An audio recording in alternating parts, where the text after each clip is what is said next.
Welcome to another episode of Distory. My name is Kirk from walruscarp.com, and this evening we are finishing our long saga of Seven Dwarfs Mine Train, which we had started off with Snow White and her adventures, gone all through the scary adventures, and now we are at the finish, and we're going to explore just the on-ride section of this attraction, followed up by being complete with another series, which is crazy. And this one was way longer than I thought. I was like, oh, let's just do like one dark ride. And it turns out that this dark ride needed like 2.5 months. Yeah. But with me, as always, to explore, to wade, swim, and dive into all things history is the one, the only, Kate, the Disney Cicerone, a.k.a. the Sis, Kate Grasso.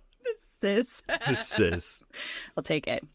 Yeah. So I'm excited to wrap up this series, but I am excited for the few really interesting stories from animation that I pulled for this, specifically for this attraction, because this attraction is kind of a nod and an homage to the classic animation from 1937. So you can't not talk about some of the old stories from that. So it'll be fun to do that. But I think we should hop right in and get on this ride and make it happen. What do you think? Are you excited for me to go back in time and take us out of where we're currently at? Because I just rode Seven Dwarfs Mine Train and I saw something.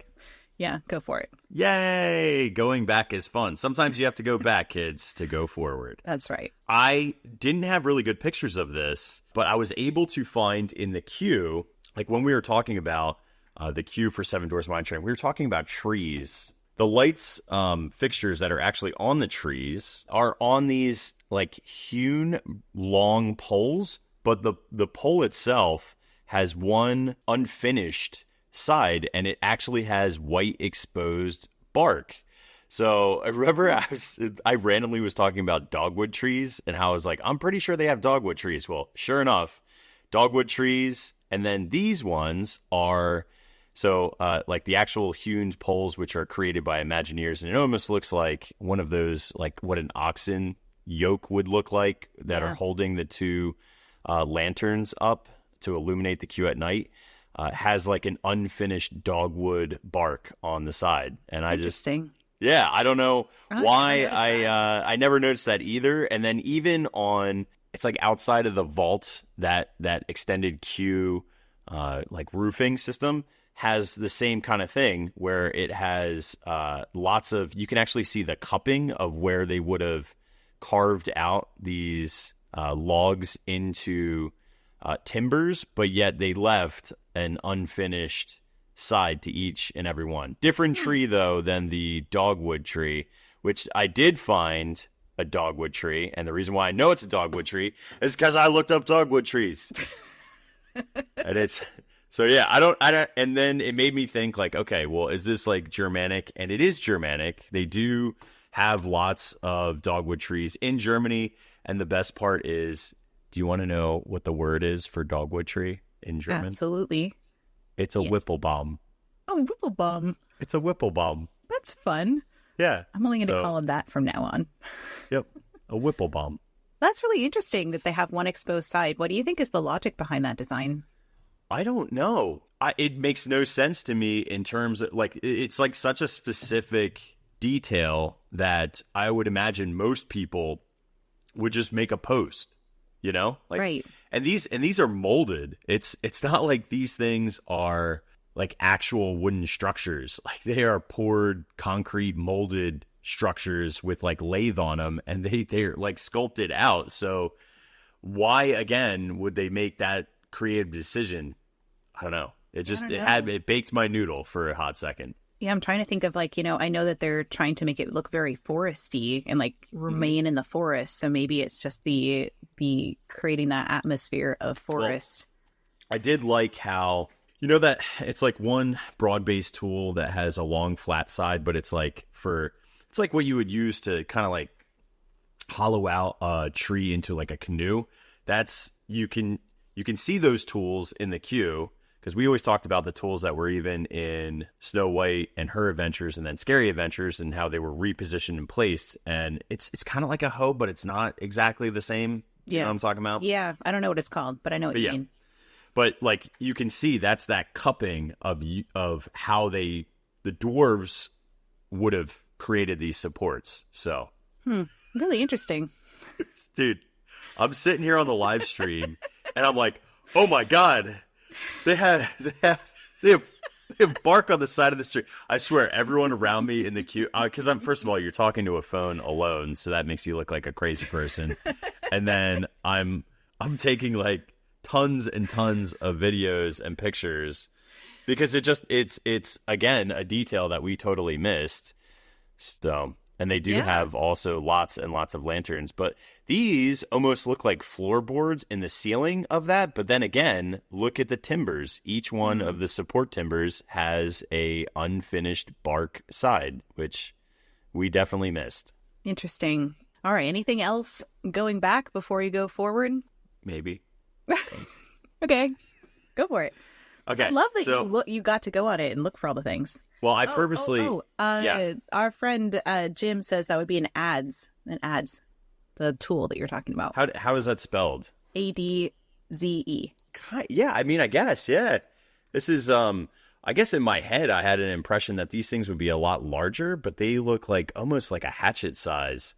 But I guess that would make sense for like the shaping part of carpentry. So, yeah, very cool. Thanks, well, thank you. Dude, yeah, that was huge. Look, dude, there's like... Dude, everybody in here dropping the ads on us, dude. All right, we're not sponsored. Knock it off with the ads. Just kidding. Dumb. So one other thing that I did get to experience, and again, this was like just a carpe diem, so it was nice being able to have to go here anyway.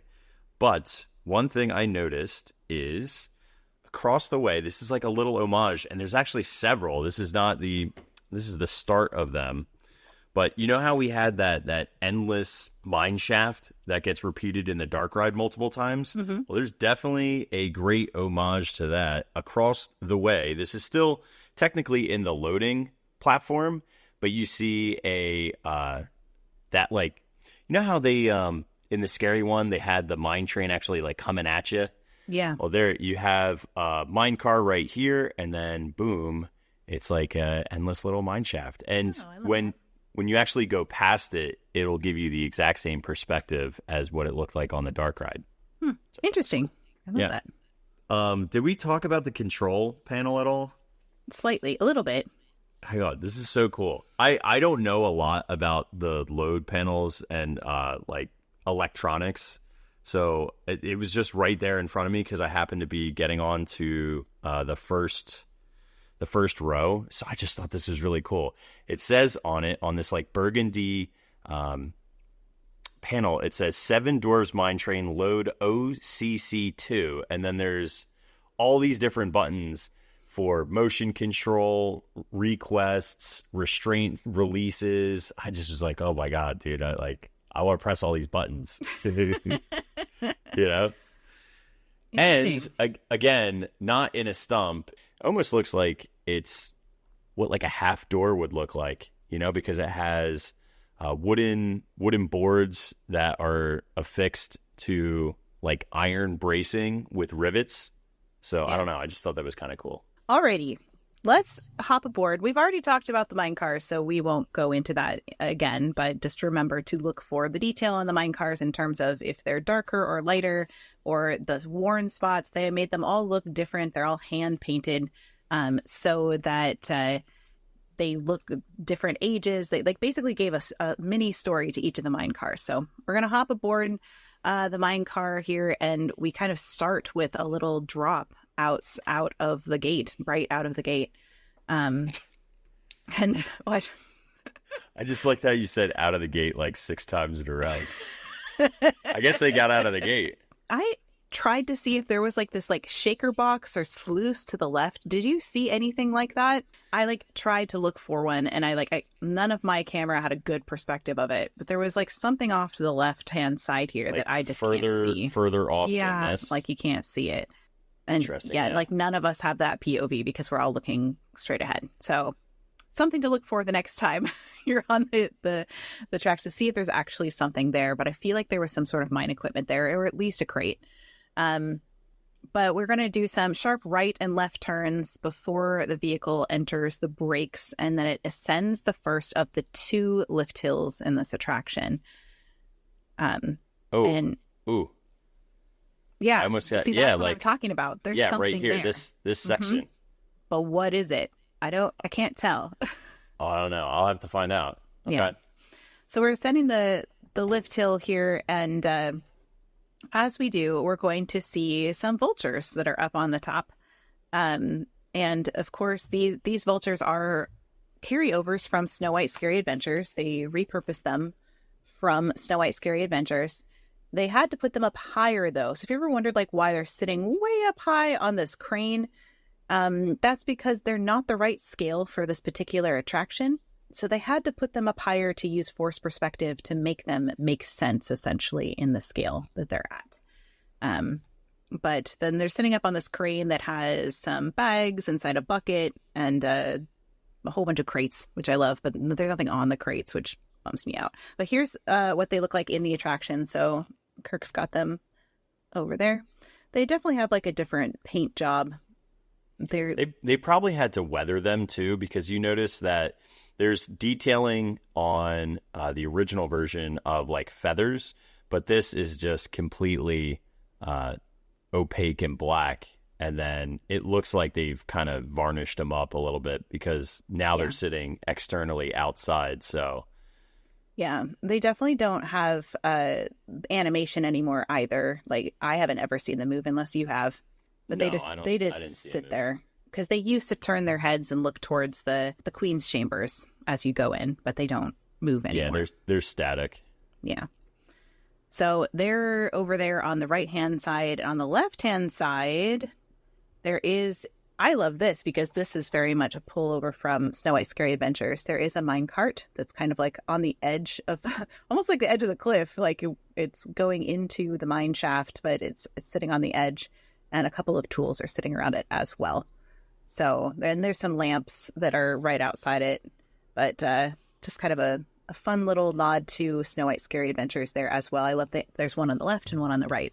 Don't you think that they do that purposely as well so that guests are recognizing that this is the mine train ride? Because where you can actually see that is from Storybook Circus, because it's an elevated point. So when you're coming out of that, you go, oh, that's the mine train ride, before you see a train, or even if there isn't one that's running at that immediate second, you get a perspective of what that attraction is. It's almost like a good focal point foreshadow. Yeah, I hadn't really thought about that, but you're right. People who are off the ride seeing it from a distance would be able to see that. That's true. Do you think Walt would call that a weenie? Yeah, pulling you towards the mine. Right, exactly. One thing I did want to talk about is the top speed of this attraction is 34 miles per hour and the height is 41 feet. But the first lift hill is not the big one. The second one is actually the highest. The one thing also I wanted to mention is that this is a family attraction. It's got a low height requirement. So as a result, this is meant to be for a lot of kids, their first big coaster. And one of the things that I learned from you is that the lift hill specifically doesn't have that typical that scariness to it. You can hear it a little bit, but it's very smooth, and that's to remove some of the anxiety and fear of going over a big drop for littles, which I thought was really cool. Yeah, because that sound really is very intimidating for small kids, for sure. Because it's something's going to happen. It's building up. So. Yeah, you know what's crazy is I always find that on really, really big roller coasters, so for example, Mako is 200 feet in SeaWorld. That one, because the lift hill's so slow, the lift hill's almost the scariest part because of all the anticipation and because of the noise. But then you ride something I just rode Scarowinds in Charlotte, North Carolina, and that was 325 feet for Fury 325, and that one's a quick lift hill. And it has almost no sound. It's really eerie because it's fast, and you're just going, and you're when does this end? You're going higher than all of these other very large roller coasters that they have at that park, and it's it's so intimidating. I feel like it's less intimidating because of the clack of certain roller coasters lift hills. Right. That makes sense. Okay, so we get up to the top of the hill, and then it's going to make a small drop, turn to the right, and drop again before curving to the right again. And it also then ascends a tiny hill before making a downwards left-hand turn. Now, at some point in this stretch of track, the camera actually takes a PhotoPass photo. This was not there when this ride opened in May 28th, 2014. This was added a little bit later in September 18th, 2014, so a couple months later. And I do have a great picture of me and Kirk on this one, so we have a good example of what it looks like. It's actually a pretty good picture, I'd say. But it's awful, Kate. No, not of us. I just meant like in general, the camera. Oh yeah. Our like. I was gonna say our picture is terrible. It's two content creators taking content. It's terrible. It's not. I wasn't talking about us. I'm like the quality of the camera. Like this is actually pretty good capture. Oh yeah. That's actually that's pretty. It's a much better picture. Yeah. Well, this box is unique because there's very few attractions that will take a still and video. Like Tower of Terror will take a still and a video. Tron will take a still and a video. So Seven Dwarfs Mine Train, also unique because it will take a still and a video. I think the video portion on this is more significant than any of the others because this is a lot of people's first. So I think that's like a cool memory specific that they have it, you know? Yeah, and the interesting thing is, though, this is one of the first rides that doesn't have like a post-ride viewing area. You think of like Splash Mountain and Space Mountain and all those places where you can see your photo right after you get off, but that doesn't exist here at all. The only place you can see it is when it pops up. Yeah, what are you doing? What, dude? Gosh. I found my favorite ride photo of you ever the other day. It's incredible. No. It's the greatest picture ever of Kate steering the truck of Indiana Jones in Disneyland. What am I doing? You don't remember this one? I do remember taking that photo. I don't think I've ever seen it. I don't think you ever sent me that photo. You took like a nice one. I was like, oh, pretend like you're driving, and you took a nice one, and then I was like, pretend like you're like really driving crazy, and you did a good job. I'm done. Oh my god. All right, I'll send it to you later. Wow, I wasn't expecting that. I don't know where it was. Like randomly the other day, I was like tripped down memory lane and found that photo of you That's on such Indiana an Jones. Flattering photo.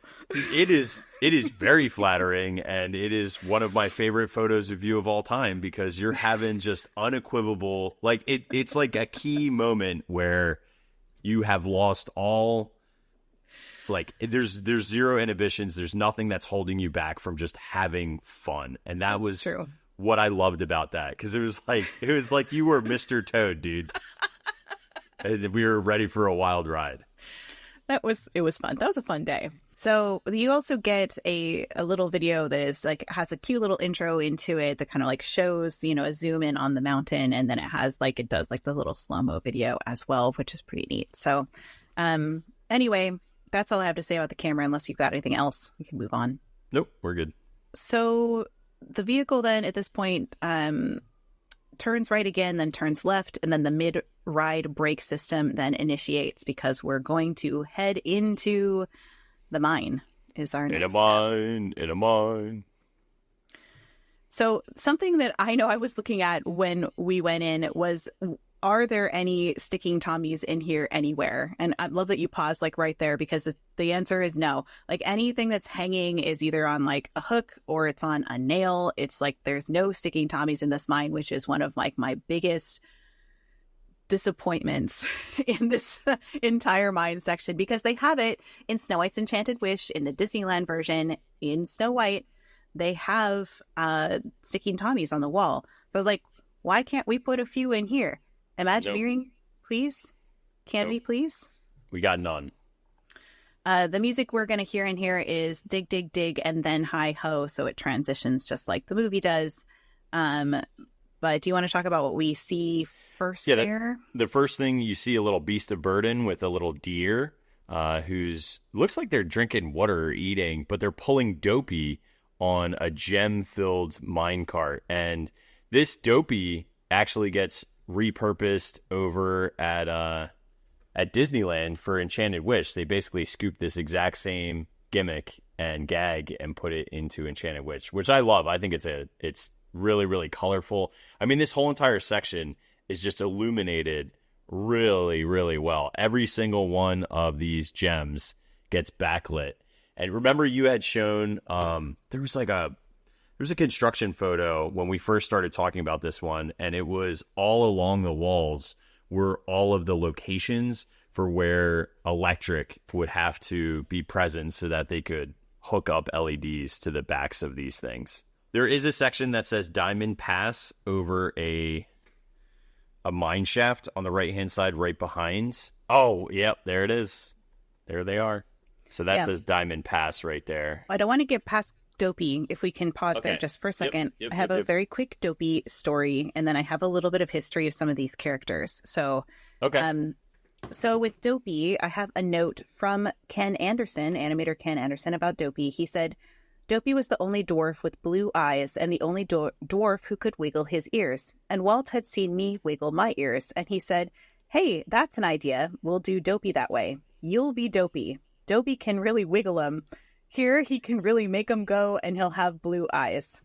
So Dopey went from this to Fred Moore picking up on that. So if you like Dopey's wiggly ears, it was because Ken Anderson could wiggle his ears. It's crazy. Isn't that fun? And he has blue eyes, because Ken Anderson has blue eyes. Who knew? I never really thought about he was the only dwarf with blue eyes either until I read that, which is pretty neat. So I do want to talk about these characters that are in this mine section, because this was brand new technology for audio animatronics when this ride was released. So they had to invent a new way of creating audio animatronics where you translate 2D into 3D in a new way. So what they did was they have these projected faces made with 3D models. You can see here them working on that. And the first time that they'd ever done a full 3D design and delivery process on animatronic figures, they said it enabled us to do things with characters we'd never done before, like working with Disney Animation Studios. So this is really kind of a neat way of them being integrate, because Disney Studios and Disney Imagineering, they don't always work together, which you think they would like all the time, but they don't always. So this was a really neat way of pulling people in from all different areas of the Disney company to work together collaboratively on this project. So they started to bring the dwarfs to life. So they said in every instance for this project, they started with a sketch that then they made into a sculpture. They scanned that into a computer, and then the engineers did some preliminary range of motion exploration for what the dwarfs could actually do. And then they worked with a team at Disney Animation Studios, and they referenced the original movie and studied how the dwarfs behaved. Then they made facial features while they were speaking or singing. They studied all of that. And the goal was to make them look like they just jumped off the screen. That was their goal. I think that they really did accomplish that in a lot of ways. It's really interesting that they have kind of like a 3D nose, but like the face itself is actually animated. But I love, there's a whole bunch of behind the scenes stuff about this, but the way that they actually created this is pretty fascinating. But I do have a note from Ward Kimball on animating the dwarfs for the original 1937 film. He said, looking at Albert Herder and some of the guys who had made story sketches and fairy tale books out of the library, seeing how other people in the past had done the dwarfs, out of that he would make sketches. But the real proof comes when you start animating, when you have to make the character or those dwarfs move. You simplify things. What sort of shoes work the best, and you had to work out basic shapes. Doc had broad shoulders, Dopey had no shoulders at all, that sort of thing. And keeping in mind that you heard the voices, that they had to be, sleepy, you draw a dwarf with half closed eyes. So they had to really think about the character of these dwarves, and then how would that translate to their posture, to their build, to their shoes, to the way that they wore their clothing. Just really, really fascinating. And they said Sleepy would shuffle along and Grumpy would always be belligerent. Dopey was running around wiggling his ears because of Ken Anderson. Happy was kind of nervous, and the way he'd roll his stomach after he talked. Those things came out after you started animating. Fred Moore would define the characteristics because of how they looked, how they acted, which all went into trying to make a model sheet when everyone else was going on the picture so that they would have something to reference, essentially, so it would be cohesive. Even so, you were continuously changing things afterward. You would discover maybe making Dopey's collar bigger, making it funnier, that sort of thing. It was always building and always with Walt's approval. I think it's just really interesting that for this particular attraction, they really did study all of these original characters and how, like Ward Kimball and Ken Anderson and Fred Moore, and how all of them would work on these original dwarves. And Bill Teitla, he was the one that worked on, Grumpy, really studying what they did and then trying to translate that into this attraction, which I think they do very effectively to make these look very convincingly like the original dwarves. And remember, Kate had said this earlier. This is the very first time that this technology is used. And I still think that this is a better version because of the way that they have the faces sculpted. Because if you recognize probably one of the most egregious versions of this, and I think you have to point out the fact that the dwarfs' faces, it makes sense how they mask the projection, like the projection finish or the tail ends of the projection, because they all have those like neck beards. Mm-hmm. And if you look at an attraction like Frozen, which came 2 years later than Seven Dwarfs Mine Train, those big harsh angles that you get on like Anna or Elsa, like it's almost like it looks like they have like a facelift because they don't have something hiding the non-illuminated or non-projection sections. So it's true. Like, even though this is older, I think this is more effective use of that technique. I think their beards and also their noses, because they have these really large noses too, something about it just makes it a little bit more convincing. Yes. I feel like the Elsa and Anna have really small facial features, so it makes it almost look flat completely, you know? Yeah. Whereas this looks very much 3D and very well done. Agreed.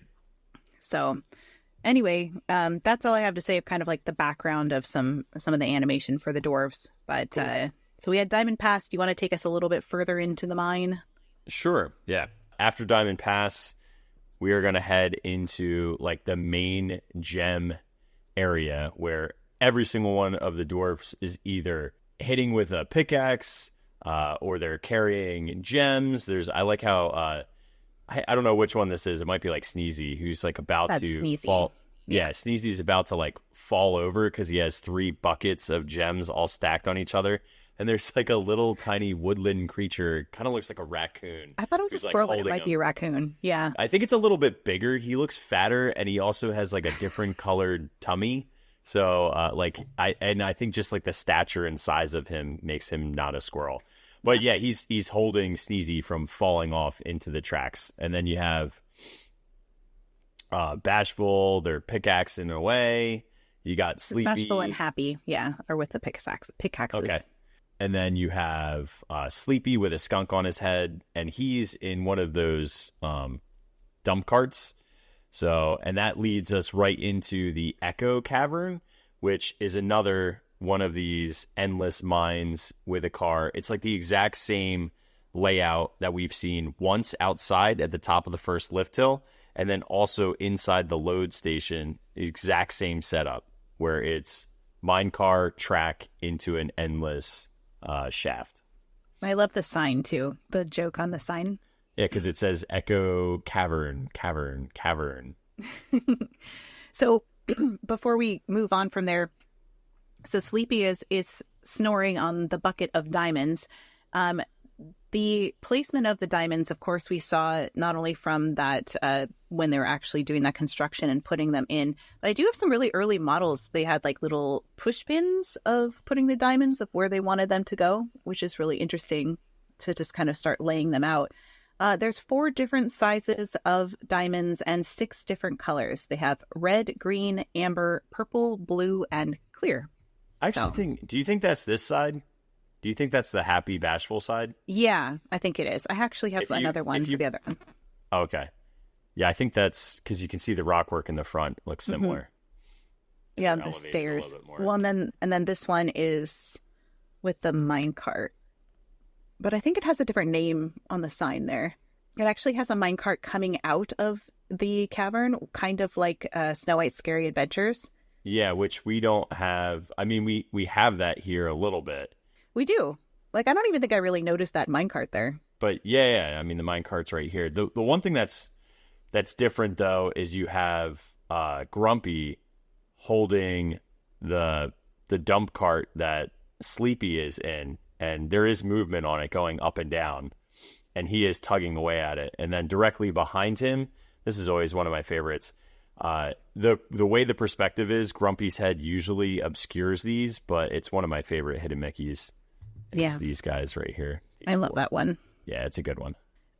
Moving on, we see a carved wooden clock next, which is a replica of the one that is seen in the film. So we kind of talked about this one last week of the two guys that are hammering an anvil, and then it says 5 o'clock on the dot, which it does in the ride as well. So it's just exact replica of that one. Yeah, the only thing that I would say is like the coloration of the dwarves that are hammering the anvil, and then the hands of the clock are slightly different, but it also could be coloration because it's very, very dark in here. But they do have movement, and they are slamming away at the anvil. Mm-hmm. Do you want to take us into Doc's area? Yeah, so I think you said to me a long time ago that you've never seen the hidden Oswald that's here, Oswald the Lucky Rabbit. I haven't, only in pictures. Yeah, so he's right as soon as we pass the cross-section timbers. Dock, it has like a pedestal table, and underneath that table is our Oswald the Lucky Rabbit. That's not the one I was talking about. Yeah, this is the one. No, but that's not the one I was talking about. What's the one you're talking about? So the one that I've seen is apparently up in the rafters, and it looks like this. What? Yeah. Apparently Who the heck is at the top of the lift hill. I guess one side is Mickey and the other side is Oswald. Wait, like you're saying up here? Yeah, like further hang up there. Hang on. Like here somewhere. It looks like this. I've never seen it. That's why I was like, you've seen it? What the heck? No, dude. I don't think that exists. Somebody's going cuckoo. I don't know. I mean, it'd be like one of these. It's probably this one, this last one, because there is some light on it, but I feel like it's on the left based on like the way that the light is shining. So new thing for Kirk to look for next time he's there. Oh my God, now I'm like looking everywhere. But can we go back real quick to Doc? I have a couple of things I want to say about him before we move on from that area. So maybe this guy isn't Oswald. Maybe I always thought it was this. Yeah, maybe I don't it's think just that's a rabbit. I think it's just a rabbit. Okay. Well, I mean, it's not just a rabbit. It's actually a cool rabbit. He's a cute rabbit. Yeah, there you go. Okay, so Doc has a very high range of motion compared to the rest of the dwarves. The rest of them are kind of doing like a back and forth or up and down, or like, they're not moving very much. But he has a 2-degree freedom of his wrist. So whoa, 2 degrees? Oh my God, Kate! Holy cow! Holy cow! Whoa! Hold the presses, guys. He can go like this. 2 degrees. Yo, it's just funny the way you set that up, because you were like, he has an amazing wide range of motion of 2 degrees. No, I think there's more motion in the rest of him, but I just meant his wrists. I don't know. So anyway.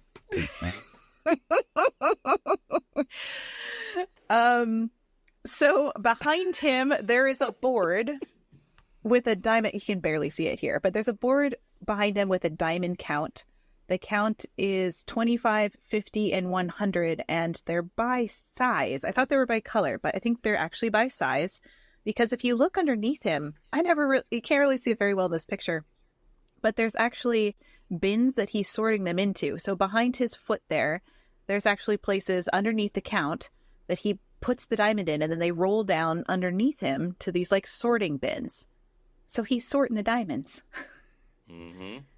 I never really like noticed all those details because, you go by pretty quickly. But yeah, sizer boxes for the diamonds. Do you think of all animals, right? Hear me out for a second. Hear me out. This is such a reach, but I need to make this connection. Do you think this is like a really, really funny meta gag? Out of all animals that they could have had a woodland creature, by the sorting thing, they chose a rabbit because the size of the gem could be talked about by carrots. Funny you should say that, because Jim already said that in my comments. He beat it right? a bunch. Don't you think that's like a thing?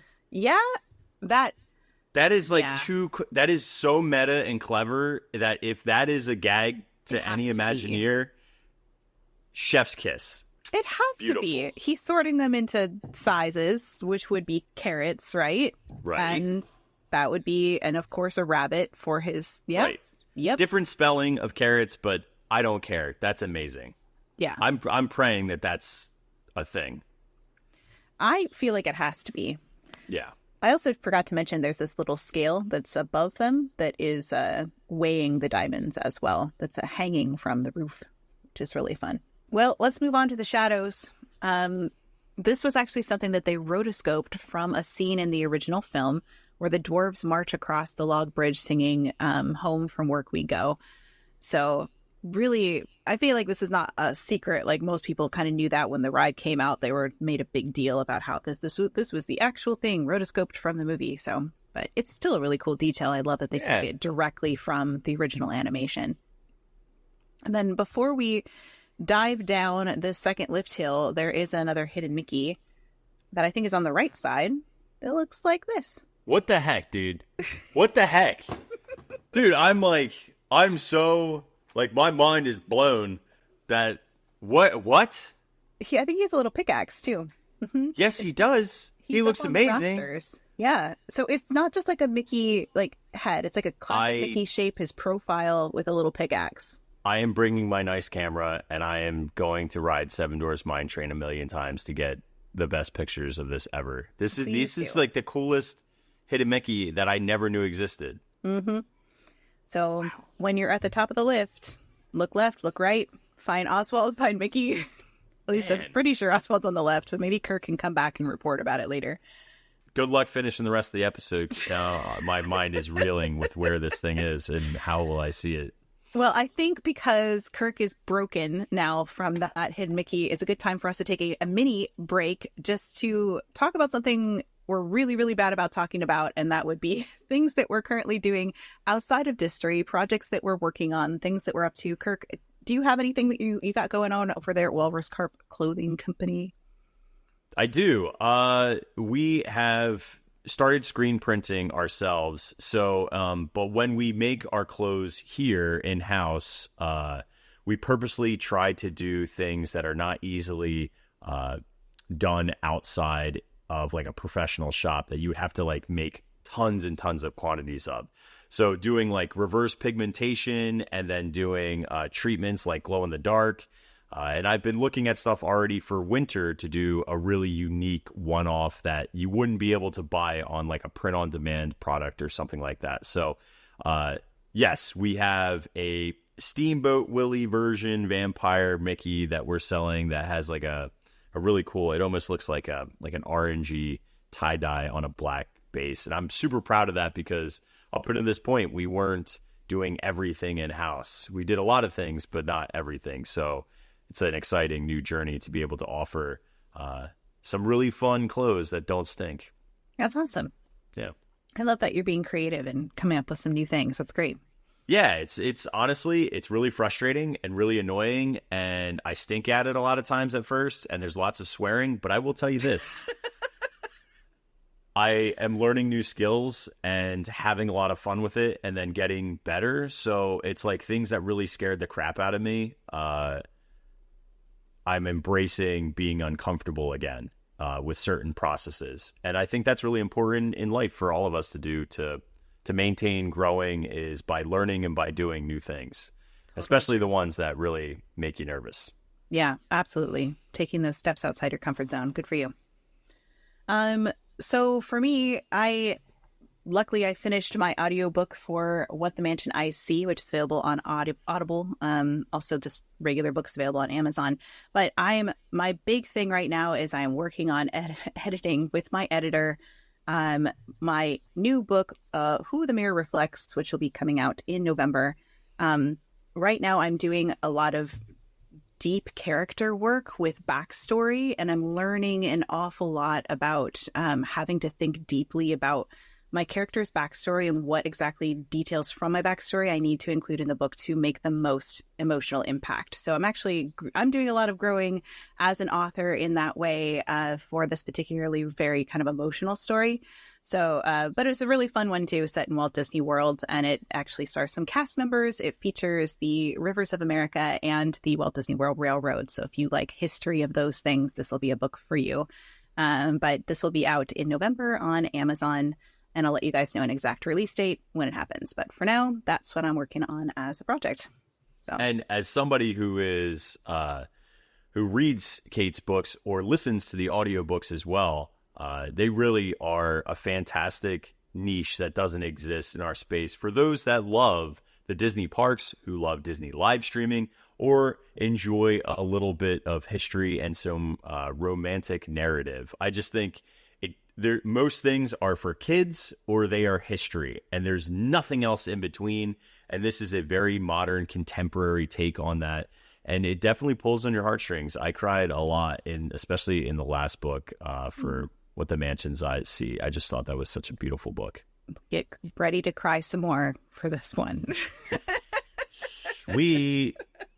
No, it's a fun story too. So, and it really, my goal was to put you in your mind in the parks, but also get to know some obscure history and details of Imagineers along the way as well. And I also tried to explore with my characters, things that are relationally really difficult that we all kind of struggle with, and maybe helping some people process through some of their stuff that they've got going on relationally at the same time. So kind of a trifold approach there to the books, but very excited for this one coming out soon. Yes, Kirk? I just had a quick question. On a scale of 1 to 5 chilies, what level of romantic spice are we getting into? Because I'm going to say you turned up the heat a little bit in the last book. No, this one's less so. This one's more sweet romantic than... Boo! Boo! Probably like a 2. A 2 out of the spice. Yeah. Okay. The last one was probably closer to 3.5. It was a... Yeah, it was great. It's good stuff. Yeah. Okay. Anyway, that being said, shall we keep going here and slide down the second lift hill? Let's do it. Okay. Alrighty. So lift B, which is what we've been heading up in the mine, is the tallest lift in the entire show, the biggest drop in the attraction. And I don't really have a whole lot to say about this particular lift beyond that. We already talked about the hidden Mickey, the hidden Oswald, and they do have some trees here that are obviously not real trees. And a couple real trees as well. But they also go by something that's like the waterfalls, which I think is supposed to represent the 7 falls that they go by on their way home from work, right? Which we learned about before. So that's why you have those waterfalls there, which represent the 7 falls. And then beyond that, we kind of end up at the cottage here at the end, which we've already... we're backing up. Did you see the wheelbarrow? No, I didn't see that. Okay. Right here on the right-hand side. It's got a barrel in the wheelbarrow. And then you have crates and obviously some rope and whatnot. But yes, now we're getting to the dwarf's cottage. Yeah, which we already talked about a lot in our previous episode in terms of the thatched roof that Kirk mentioned, and I talked about the history of it with Ken Anderson. So if you missed that, go back and listen to the previous Snow White episode. But they do have, as we approach the cottage, there is a wheelbarrow there as well. And it has, I think they have petunias. It has a bucket in it that's then filled with petunias. So it's a wheelbarrow with a bucket. And then last time I saw it had petunias in it. But I think looks like they changed the plants in it because mine didn't have that. Whatever that is. Ferns? Yeah, they look like ferns.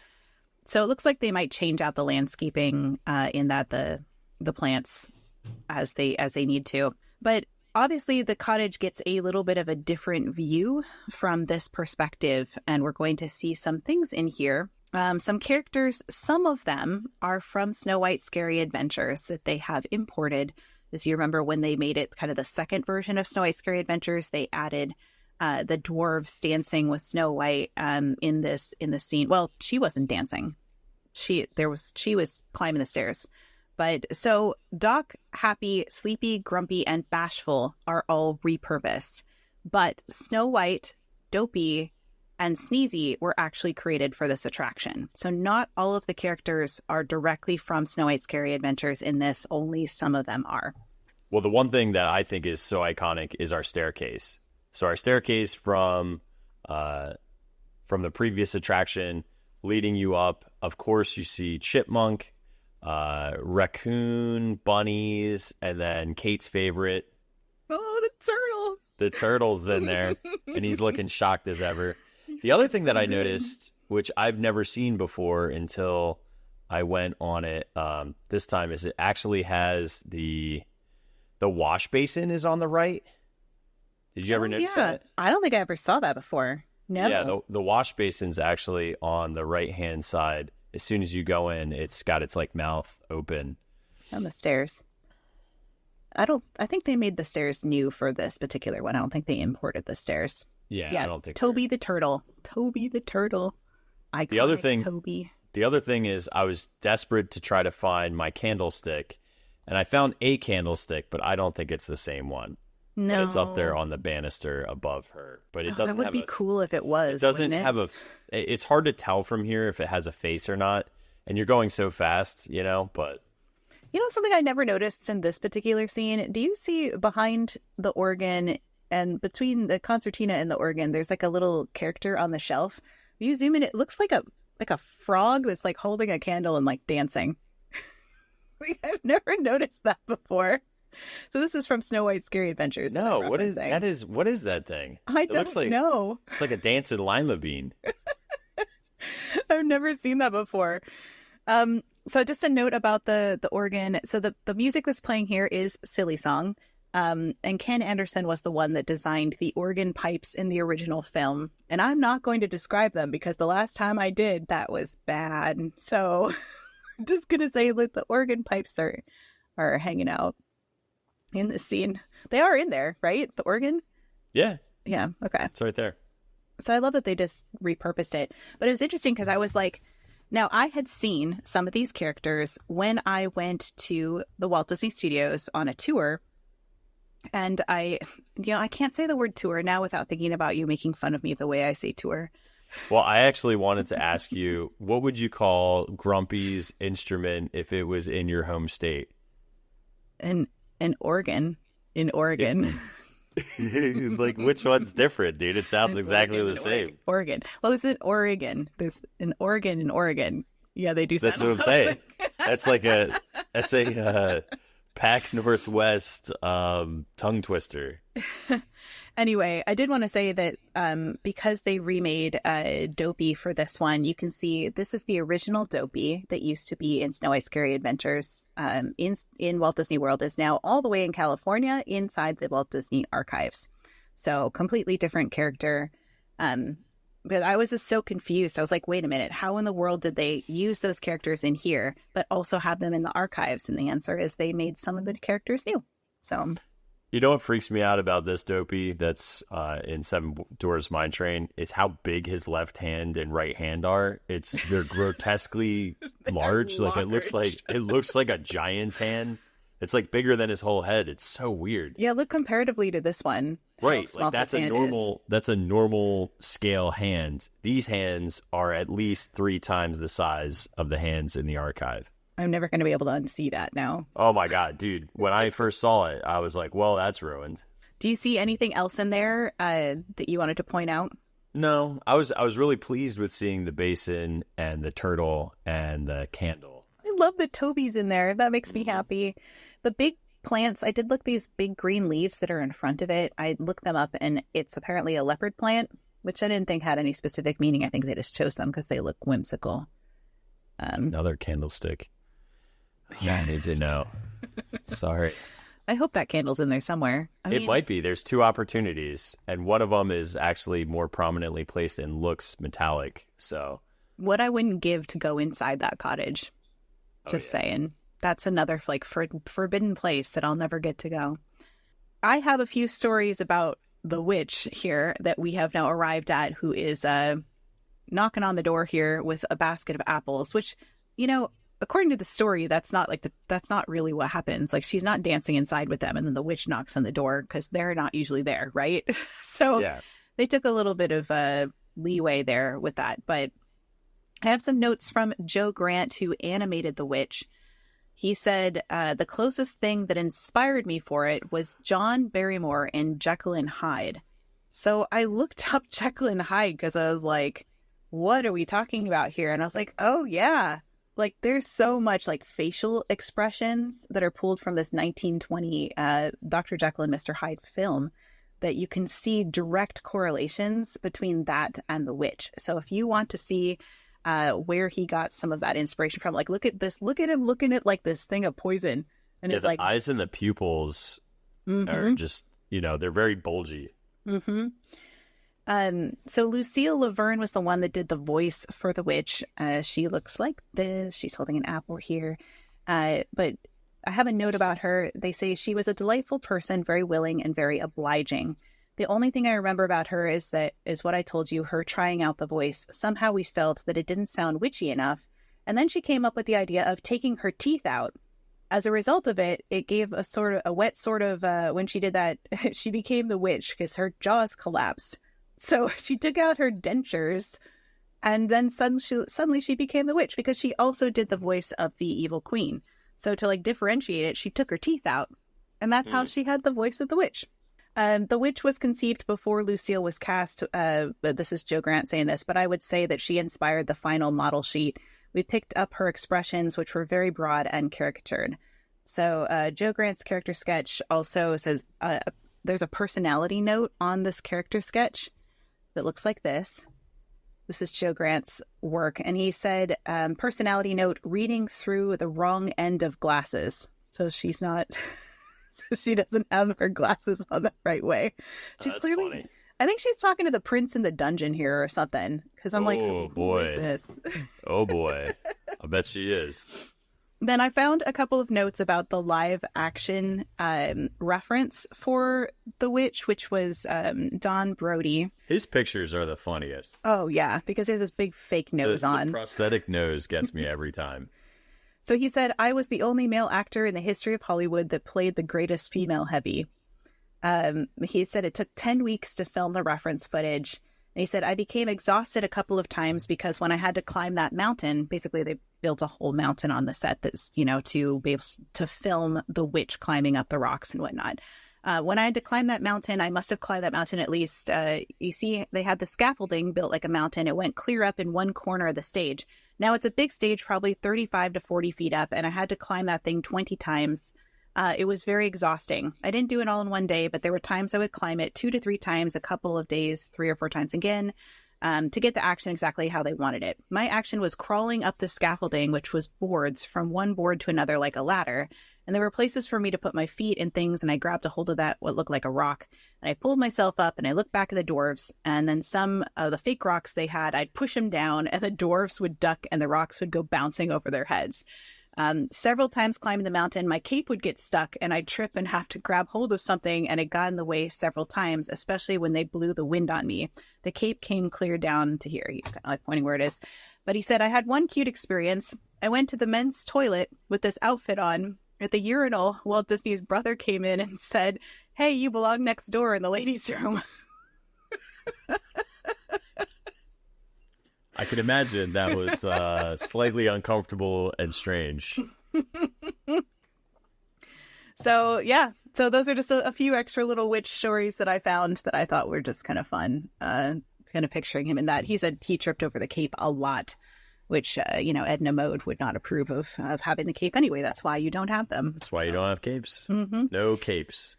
Yep. And I think from that point, then we go to the unload area, which I feel like you have something there, right? I do have something there.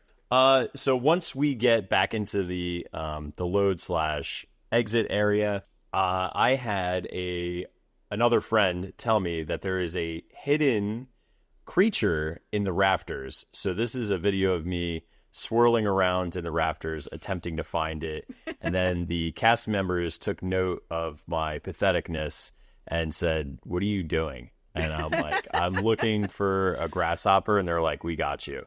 So in the rafters, this is actually on the left-hand side, there is a very large, it's like probably 8-inch by 4 or 6 inches, very large grasshopper that makes no sense. Nobody knows why it's up there. I wish I knew why, but it's actually technically to the left when you exit, when you're leaving the loading area. This is like where guests with mobility needs would have been stationed before they loaded. So if you ever want to see it, it's right up there. That's so interesting. Yeah, but I wish I knew the logic and reasoning. And it's like not like a bug that even looks like a Disney bug. It looks like foreign. It's weird. Yeah, you think like, was it like the cricket from Mulan or something? You know, like, but it doesn't look like Jiminy Cricket. It doesn't look like anything. It looks like zero insects from any Disney IP. You feel like it's got to be some sort of like nod to somebody, you know, like if it was Jiminy Cricket, I'd be like, it could be a nod to Ward Kimball, who animated that, but it doesn't look like Jiminy Cricket at all. So straight up like grasshopper, cave cricket looking thing. Yeah, it doesn't look like Hopper from Bug's Life. It doesn't look like anything. No. Really interesting. And you weren't able to find any sort of answer. Nothing. Nothing on the internet. Nothing from cast members that were working the attraction. So it's going to be up there as a mystery. I'm sure somebody, if you know, please let Kate or myself know. We would love to tell others. The Distory mystery. That's why we call her the Sis. Oh my goodness. Well, at this point, we exit the attraction. There really isn't that much. The exit is kind of the load area. So you're walking out past the cottage, which we've already talked about in a previous episode. And that's pretty much it. That wraps up that. Boom shaloom. We're done.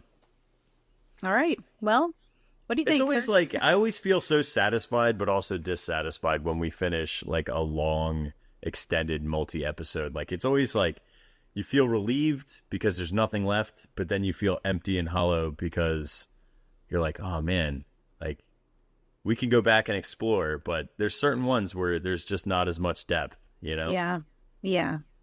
I feel like there was way more than we expected though in this series. Way more. Like, dude, when I texted you, let's do Snow White Scary Adventures, in my head I was like, oh, we'll just do one of them and it'll be fun and cute little one-off because it's a great ride and it's scary and I love dark rides and I know you'd be down to talk Snow White, and then it just ballooned into like 2.5 months.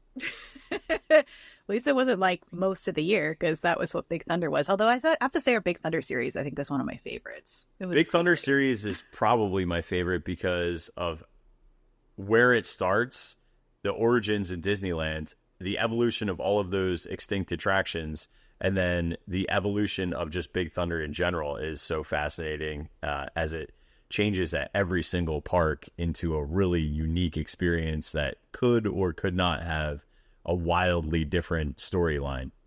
Yeah. What is your biggest takeaway from the Snow White series? The dwarves need to stand on a stool to shave, and it makes no sense because they're so good at woodworking. Why wouldn't they just lower the mirror? Right? Like, they built the cottage, like, lower the mirror, dude. Yeah. I think that the shaving part was probably the most fascinating find. That, and just all of this animation history that I was digging through. I had somebody comment, I think people were getting tired of Snow White content that I was making because I was just finding so many interesting things. They're like, why are you doing so much Snow White content? I was like, because I'm finding so much of it recently, because we did this deep dive series. And I got to read all these original interviews with all of these animators from that did this in the 1930s and ink and paint and whatnot. I learned so many things. The deleted scenes too, with the cloud sequence and dreaming, and then the dungeon like the scenes that were supposed to be made. It's wild.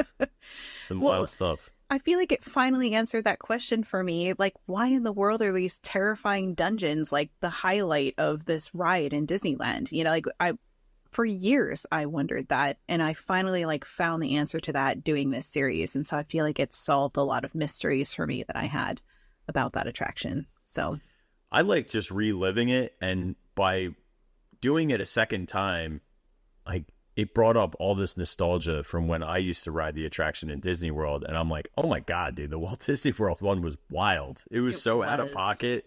Yeah. It's like, this shouldn't have Crazy. existed. But I still miss it terribly. Yeah, me too. Alrighty, well, shall we wrap it up then? Yeah, give that witch an apple because we about to be poisoned. Alrighty, well, thank you everybody for joining us for this episode of Distory and this series, this whole Snow White series. We're really glad you were along for the ride through the mine with us. Kirk, do you have any final thoughts here as we wrap up? Where are the sticking tommies, bro? Where are they? Yes, It's thank you. ridiculous, dude. Thank No you. mine would look like that. Right? Yes. So next time for Distory, we're going to be headed to the evolution of Epcot as a park, starting in its very beginnings with Walt Disney. So if you are an Epcotarian, Epcotian?